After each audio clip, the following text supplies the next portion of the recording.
حضور صلی اللہ علیہ وسلم کے پاس ایک مہمان آ گئے رات کے وقت میں. جب وہ آئے تو حضور نے پوچھا کھانا کھانا ہے؟ تم نے کہا کھانا ہے. جھوٹ اور بھوک کو جمع کرنا منع ہے. کہا جی کھانا ہے. تو حضور صلی اللہ علیہ وسلم نے فرمایا ازواج مطہرات کے گھروں میں پتہ کرو کچھ ہے.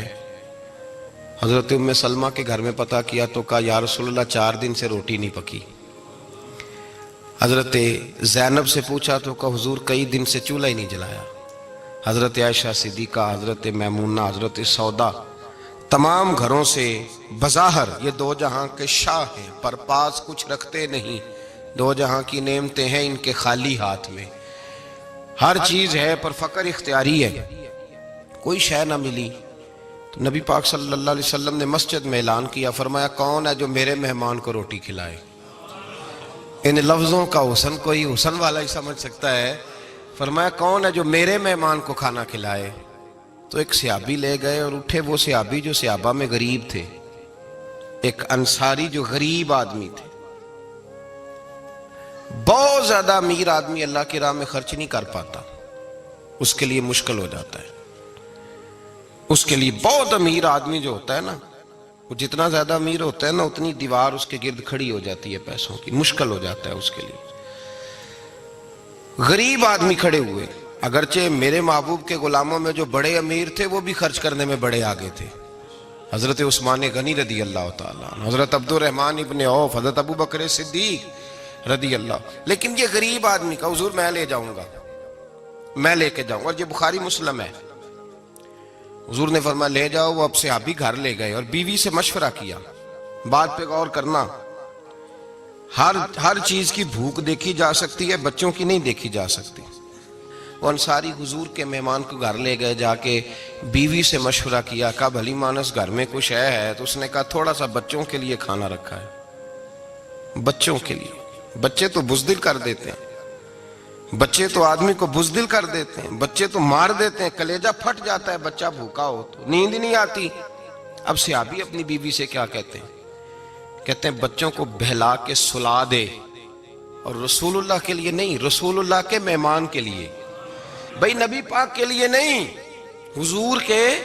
تجھ سے در در سے سگ اور سگ سے ہے مجھ کو نسبت. میری گردن میں بھی ہے دور کا پٹکا تیرا، تجھ سے در در سے سگ سگ سے ہے مجھ کو نسبت.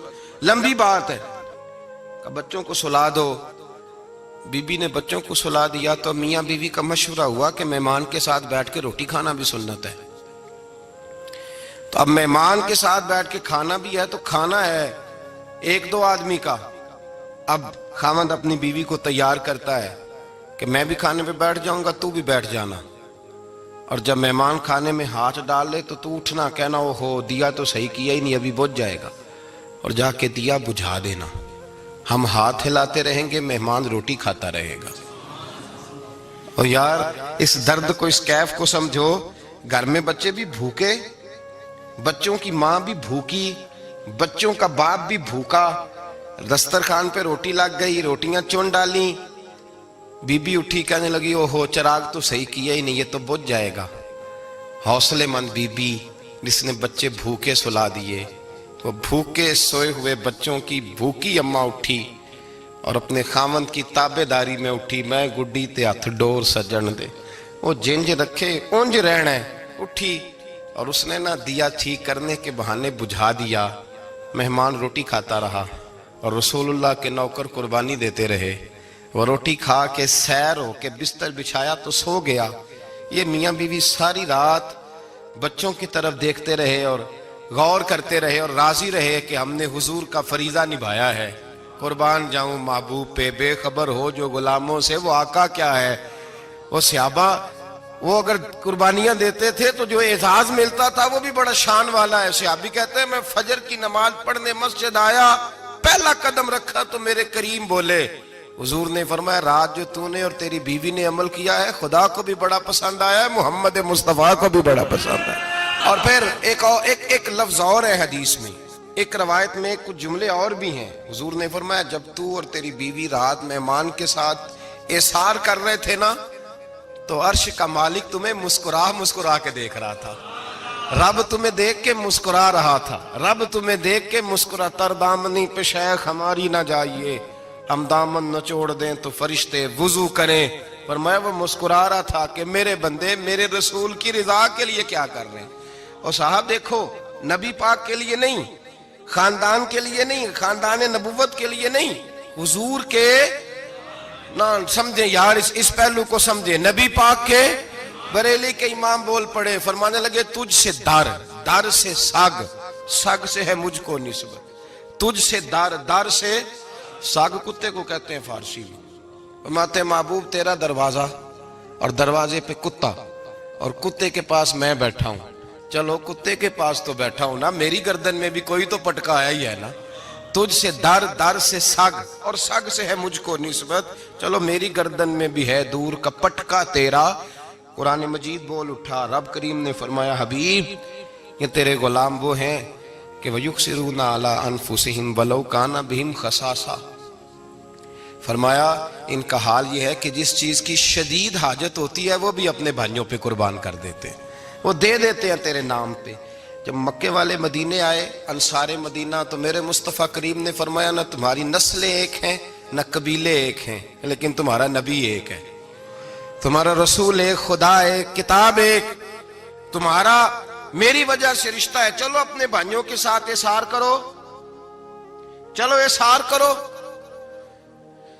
اگر کسی کے 2 مکان تھے تو اس نے ایک اس کو دے دیا جو مکے سے آیا تھا، 2 باغ تھے تو ایک دے دیا، کسی کے پاس ایک تھا تو آدھا بانٹ کے دے دیا، ہر چیز تقسیم کر دی۔ حالات بدل جاتے ہیں، حالات بدل جاتے ہیں۔ تلک الایام نداولها بین الناس، اللہ لوگوں کے درمیان دن بدل دیتا ہے، حالات بدل گئے، بڑا مال غنیمت آیا، بنو نزیر کا علاقہ فتح ہوا تو میرے رسول پاک صلی اللہ تعالی علیہ وسلم نے انصار مدینہ کو اکٹھا کیا، فرمایا بھئی مال اب بڑا آ گیا ہے، 2 باتیں، یہاں تو اس طرح کرتے ہیں کہ میں ان کو کہتا ہوں جو مکے سے آئے تھے کہ جتنی تمہاری جائیدادیں باغ انہوں نے لیے ہیں واپس کر دیتے ہیں تمہیں، اور جو مال آیا ہے وہ بھی تم میں سے آدھا آدھا دونوں کے درمیان بانٹ دیتے ہیں، یا جیسے تمہارا دل چاہے، تمہارے مال بھی واپس کرتے ہیں اور جو وہاں سے مال آیا وہ تمہارے بیچ بانٹ دیتے ہیں، یا اگر تم کہو تو یہ مال ان کو دے دیتے ہیں مہاجرین کو، اور تمہیں تمہارے مال واپس مل جاتے ہیں۔ حضور نے پوچھا انصار مدینہ سے، حضرت سعد بن معاذ، سعد بن عبادہ تڑپ کے کھڑے ہوئے، عرض کی محبوبہ میں تو ابو بکر کو جانتا ہی نہیں تھا، حضور مجھے کیا پتا عمر کون ہے، میں کیا جانوں عثمان غنی مولا علی کی عظمتوں کو، محبوبہ میں نے تو تجھے ان کی طرف مسکرا کے دیکھتے ہوئے دیکھا ہے، تیرا جلوہ دیکھا ہے، تجھ سے در سے سگ سے ہے مجھ کو نسبت۔ یا رسول اللہ صلی اللہ علیہ وسلم ہم سے مشورہ نہ کریں، آپ اس طرح کریں جو جائیدادیں ہم نے انہیں دی ہیں وہ بھی ان کے پاس رہنے دیں، اور جو مال آیا ہے وہ بھی ان میں تقسیم کر دیں، اس لیے کہ ہمیں تو بس اتنا پتا ہے کہ یہ آپ کے غلام ہیں، آپ کے نوکر ہیں، ہمیں اس سے زیادہ کسی چیز کے کوئی غرض، بس آپ کے غلام ہے، بات ختم ہو گئی۔ حضور خاموش ہو گئے۔ صحابہ کہتے ہیں دیر کے بعد ہم نے کہا فیصلہ ہونا چاہیے، فیصلہ پتہ کیا ہوا؟ حضور نے ہاتھ اٹھائے، کہا اے اللہ میرے مدینے والوں پہ رحم فرما، اے اللہ میرے انصار پہ رحم فرما، اللہ ان کے جذبے قبول فرما۔ بھائی احسار والی زندگی وہ کیا بات ہوئی کہ میں نے بڑی قربانی دی ہے، اور جب تک تو قربانی نہیں دیتا تو قدر والا نہیں ہوتا۔ جو چیز قربانی سے حاصل ہوتی ہے اس کی قدر ہوتی ہے، جو چیز مفت میں آ جاتی ہے اس کی کوئی قدر نہیں ہوتی، کوئی قدر نہیں۔ میں اکثر سوچتا ہوں کہ حضرت خواجہ اجمیری کے خلیفے اجمیر میں بھی تو ہونے چاہیے تھے نا، لیکن ان کے خلیفے اجمیر میں نہیں ہوئے، دلی میں ہوئے۔ تو میں سوچتا ہوں دلی والوں کے خلیفے دلی میں ہونے چاہیے، لیکن دلی میں نہیں ہوئے، پاک پتن میں ہوئے، تو پاک پتن والوں کے یہاں ہو جاتے۔ وہ اس لیے کہ قربانی جو دیتا ہے نا، جو دور سے چل کے آتا ہے وہ قربانی کرتا ہے، قربانی دیتا ہے، اس کو قدر زیادہ ہوتی ہے۔ ہم نے کسی شے کے لیے کبھی قربانی نہیں دی، نہ دین کے لیے، نہ قرآن کے لیے، نہ مسجد کے لیے، نہ شیخ کے لیے، نہ طریقت کے لیے، قربانی تو ہے ہی نہیں۔ تو جو شے مفت ملتی ہے اس کا نہ مزہ آتا ہے نہ قدر ہوتی ہے۔ جو چیز قربانی کر کے لیتے ہو نا، قربانی کر کے، اس کی قدر ہوتی ہے۔ کسی لیے کہا تھا کسی درویش نے، اس نے کہا تھا قدر نبیدہ ایک کی جانن دنیا دار کمینے، قدر نبی دا جانل واگے سو گئے وچ مدینے. ان سے پوچھو نا، ان سے پوچھو ان حضرات کو کتنی قدر تھی. قربانی اپنی زندگی میں دینا سیکھیں. ایک ہوتی ہے بندے کی ذاتی خواہش، اس کو کچلنا بڑا مشکل ہوتا ہے. قربانی بڑی ضروری چیز کا نام ہے، اور جو قربانی دینا سیکھ جاتا ہے وہ بچ جاتا ہے. کتیا 6 بچے جنم دیتی ہے لیکن قربانی نہیں نہ دیتی بچوں کی، تو ریوڑ نہیں بنتے، اجڑ نہیں بنتے. بکری 2 بچے پیدا کرتی ہے اور سال کے بعد ہزاروں بچوں، لاکھوں بچوں کی قربانی دیتی ہے، پر پھر بھی جدھر جاؤ بکرے ہی بکرے نظر آتے ہیں. جو قربانی دینا سیکھ جاتا ہے نا، یزید نے کوئی قربانی نہیں دی، اس لیے کوئی شخص بھی کھڑا ہو کے نہیں کہتا، حالانکہ 14-15 بیٹے تھے یزید کے، کوئی بھی کھڑا ہو کے نہیں کہتا میں اس کی نسل میں سے ہوں. امام حسین نے ساری قربانی دے دی. ایک زین العابدین بچے تھے، پوری دنیا میں اللہ نے سید عطا فرمائے ہوئے ہیں. جو قربانی دینا سیکھ جاتا ہے وہ بچ جاتا ہے. ہم نا قربانی کیا، ہمارے پاس تو اضافی شے ہے وہی دینے کو تیار نہیں. جب آپ تیار ہی نہیں تو سودا ہی نہیں کر، آپ نکلے ہی نہیں میدان میں، تو حاصل کیسے ہو؟ حصول تو تب ہوگا نا جب آپ کوئی انویسٹمنٹ کریں گے. تو آپ انویسٹ ہی نہیں کر رہے تو بھائی آپ نے پودا ہی نہیں لگایا تو پھل کیسے ملے؟ قربانی نہیں دی تو وہ درجہ کیسے ملے؟ اس کے لیے تو قربانی ضروری ہے. اب تمام صحابہ کی زندگی پڑھ لیں، حضرت ابو بکر سے لے کر حضرت بلال تک، یہ سارے قربانی والے ہیں. آپ تمام اولیاء کی صفت پڑھ لیں، غوث اعظم، جیلانی، داتا علی اجویری، خواجہ معین الدین، یہ سب قربانی والے لوگ ہیں. قربانی دیتے رہے تو بچے ہوئے ہیں. ان کے جو ساتھ تھے وہ بھی قربانیوں والے تھے. قربانی حصہ ہے طریقت کا، قربانی ضروری ہے. اور ہمارے صوفیاء تو کہتے ہیں جس شخص نے تصوف میں آ کے قربانی نہیں دی. بزرگوں کے پاس ایک شخص آیا، غالباً خواجہ نظام الدین محبوب الہی کی بات ہے، میرے ذہن میں نام پورا نہیں سما رہا. تو ایک مرید نے آ کے کہا حضور زکوٰۃ کتنی دینی ہے؟ فرمایا 2.5%. تھوڑی دیر کے بعد حضرت نصیر الدین چراغ دہلوی آ گئے، کہا حضور اللہ کے راستے میں کتنے دینے ہیں؟ فرمایا 50%. ایک ساتھی قریب بیٹھا تھا، اس نے کہا پہلے کے لیے 2.5% کا فتویٰ تھا، اس کو کہہ دیا دے دے. چند منٹ گزرے تو حضرت امیر خسرو بھی آ گئے، کہا حضور زکوٰۃ کتنی دینی ہے؟ فرمایا جو ہے سارا ہی لے آ، تیری 100% ہے. تو وہ ساتھی جو قریب بیٹھے تھے اس نے کہا بابا فتوے علیحدہ علیحدہ ہیں. فرمایا فتویٰ ایک ہی ہے، بندے علیحدہ علیحدہ ہے. فتویٰ ایک ہی ہے، مجھے پتہ ہے کون کتنے دے سکتا ہے. وہ جس کو میں نے 2.5% کہا ہے وہ بھی جا کے حساب کتاب کرے گا، اس نے 2.5 بھی پورا نہیں دینا. فرمایا جس امیر خسرو کو میں نے کہا نا سارا لے آ، اس کا دل کرے گا میں اپنا مکان بھی توڑ کے لے آؤں. میں نے فتویٰ ایک ہے، بندہ دیکھ کے بات کی ہے. بھائی قربانی نہیں ہے، اظہار ہی نہیں ہے، جذبہ ہی نہیں ہے، ہمارا مزاج ہی نہیں ہے. لیکن نا یہ اب ایک تو شریعت کی قربانی ہے نا، یہ تو اس پہ بھی لوگ بڑا سوچیں گے، اس پہ بھی لوگ بڑا سوچیں گے. فتوے پوچھتے پھریں گے کہ جی میرے اوپر تو ابھی میں نے تو 15,500 قرضہ دینا ہے، دوں کہ نہ دوں، کون سی دوں؟ فتوے پوچھیں گے. دینے کی دفعہ فتوے پوچھیں گے اور لینے کی دفعہ چھٹی، جو آتا ہے آنے دو. کبھی لینے کی دفعہ بھی فتویٰ پوچھنا صاحب کہ یہ مجھے اتنا مال آ رہا لے لوں کہ نہ لوں. وہ لے لیا، قابو کر لیا. جب دینے کی باری آئی تو فتویٰ احصار کرے. اور احصار صفت ہے مسلمان کی، یہ احصار کرنے لگتا ہے تو بچنے لگ جاتا ہے، اس کا فائدہ ہونے لگ جاتا ہے. قربانی دینے لگ جاتا ہے تو بچ جاتا ہے. کسی نے کہا تھا سن اے مسلمان، یہ نکتہ فیض قرآنی میں ہے، عظمت و اسلام اور مسلم صرف قربانی میں ہے. اگر تو جینا چاہتا ہے تو قربان ہو، اپنے مزاج میں قربانی.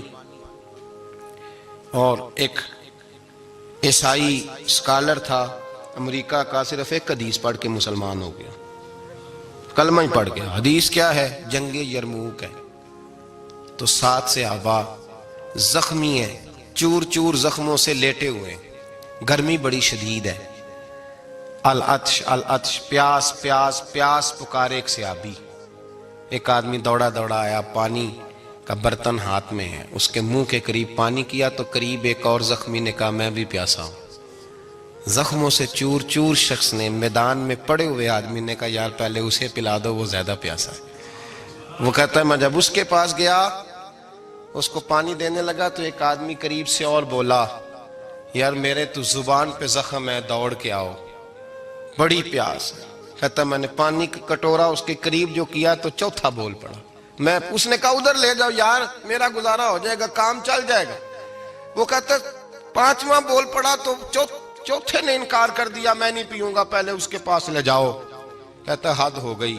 ساتویں تک میں آیا، اور جب میں ساتویں تک آیا تو پہلے نے پھر چیخ ماری۔ تو فرماتے ہیں وہ ساتواں کہنے لگا نہیں ادھر لے جا یار، اس کو پیاس زیادہ لگی ہوئی ہے۔ کہتے ہیں جب میں اس تک گیا تو وہ جام شہادت نوش کر چکا تھا۔ پلٹ کے دوسرے کے پاس آیا تو وہ بھی فوت ہو گیا۔ تیسرے کے پاس آیا تو وہ بھی رب کریم کی بارگاہ ناز میں حاضر ہو گیا۔ ساتوں شہید ہو گئے۔ تو پانی کا کٹورا میرے ہاتھ میں رہا۔ میں کبھی آسمان دیکھتا، کبھی زمین دیکھتا، کبھی پانی دیکھتا، کبھی میں ان 7 شہیدوں کے چہرے دیکھتا۔ پھر دل میں خیال آیا یہ تو گردنیں کاٹنے والے تھے، یہ تو ایک دوسرے کو قتل کرنے والے تھے، یہ تو خون پینے والے تھے۔ آج یہ سارے اس لیے کر رہے ہیں کہ سارے محمد عربی کے غلام بن گئے، رسول اللہ صلی اللہ علیہ وسلم کے نوکر بن گئے۔ وہ کہتا میں نے حدیث پڑھی تو میں مسلمان ہو گیا۔ میں نے کہا یہ جذبے دنیا دار بندہ پیدا نہیں کر سکتا، یہ جس نے جذبہ پیدا کیا ہے وہ اللہ کا سچا رسول ہے۔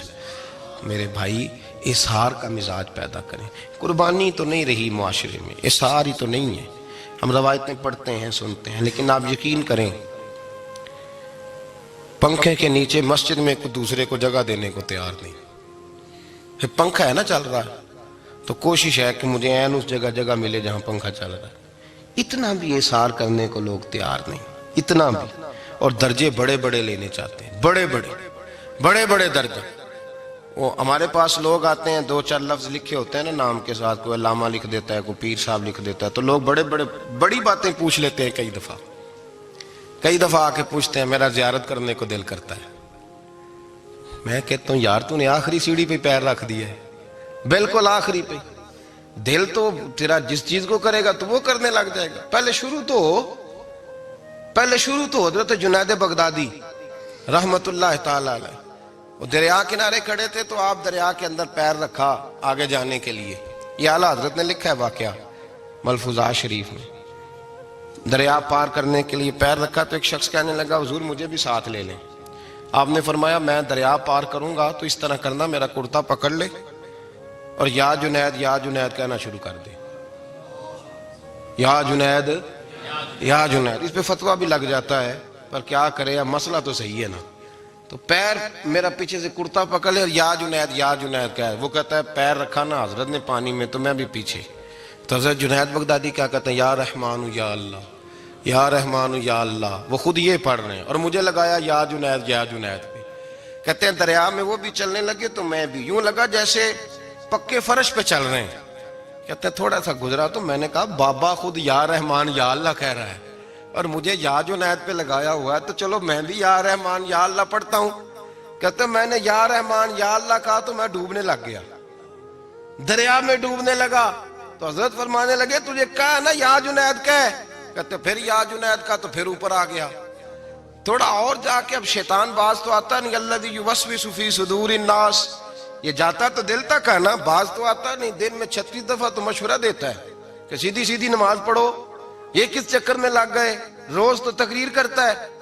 کہتا پھر دل میں وسوسہ آیا تو پھر میں نے جا کے کہا کہ یہ مجھے خود یا رحمان یا اللہ اور میں یا جنید۔ پھر میں نے کہا یا رحمان یا اللہ تو پھر ڈوبنے لگا۔ کہتے ہیں بابے نے پکڑ کے نکالا، کہا چپ کر کے یا جنید کہہ اگر پار جانا ہے تو، یا جنید کہہ۔ کہتے کنارہ آ گیا تو میرے دل میں خود ہی تھی، وسوسہ تھا کہ بابا تو یا رحمان یا اللہ کہے تو ترے، میں کہوں تو ڈوبے۔ میرے دل میں وسوسہ تھا۔ اللہ والے ادھار تو رکھتے ہی نہیں نا، جو بات دل میں آتی ہے وہ بیان پہلے کر دیتے ہیں، ادھار تو ہے ہی نہیں ان کے ہاں۔ وہ تو کہتے ہیں تجھے بولنے کی گنجائش ہی نہیں دیں گے، تیرے سوال دل میں ہوگا جواب ہماری زبان پہ ہوگا۔ یہ تو چکر ہی نہیں نا، بالکل کوئی کھاتا ہی نہیں۔ رب کریم کا بندہ تو بات ہی وہ کرتا ہے جو کو دل میں لے کے آتا ہے۔ فرماتے ہیں جیسے ہی میرے دل میں یہ وسوسہ تھا، حضرت جنید بغدادی رحمت اللہ تعالی علیہ باہر نکل گئے تو پلٹ کے میری طرف دیکھا اور مسکرا کے فرمانے لگے بیٹا جنید تک تو پہنچ لے، اللہ تو ابھی بڑی دور ہے، ابھی جنید تک تو پہنچ جا، ابھی تو جنید تک نہیں پہنچا، ابھی تو میرے تک تو پہنچ جا، اللہ تو ابھی بڑی دور ہے، تو ڈائریکٹ ہی وہاں تک جانے لگا ہے۔ شروع تو ہو ابھی، تو یہاں لوگ سیدھا ہی آ کے کہتے ہیں زیارت کرنی ہے۔ مجھے ایک صاحب کہنے لگے جی میں نے ایک پیر صاحب کے بارے میں سنا ہے ان کی بیعت ہوتے ہی بندے کو نبی پاک کا دیدار ہو جاتا ہے۔ میں نے کہا ٹھہر جا ذرا، اس کو بھی کہہ بریک پہ پیر رکھے، بیعت کرتے ہی دیدار ہو جاتا ہے؟ یہ کچھ لوٹ سیل ہے؟ زندگی گزر جاتی ہے انسان کی، مر جاتا ہے، اور جس کو حضور کا دیدار ہو پھر بچ جائے، پھر قائم رہے، پھر اس کی زندگی نہ بدلے، پھر اس کا دنیا سے کوئی تعلق رہ جائے۔ یہ پوچھ ابو بکر صدیق سے جنہیں دیدار ہوا تھا، جب دیدار ہوا تو یار رہا ہے، باقی کوئی شے بھی نہیں رہی، پھر محبوب رہے اور کچھ بھی نہیں بچتا۔ تو وہ کس طرح کا ہے جو دیدار بھی کراتا ہے اور پھر کہتا جاؤ دکان بھی کھول لو جا کے؟ یہ کیسی بات؟ وہ ایک منزل ہے، وہ اپنی جگہ پہ آ کے آتی ہے، اور یہی بہتر ہے کہ پردوں میں وہ پردہ پوش رہے۔ وہ اگر پردے اٹھا دے تو کسے ہوش رہے؟ پھر مشکل ہو جاتا ہے معاملہ، مشکل ہو جاتا ہے۔ تو بھائی یاد رکھیں، قربانی دینا سیکھیں، اثار کرنا سیکھیں، اور صفر سے شروع کریں۔ زندگی میں ہم لینے کے چکر میں پڑ جاتے ہیں تو نقصان اٹھاتے ہیں۔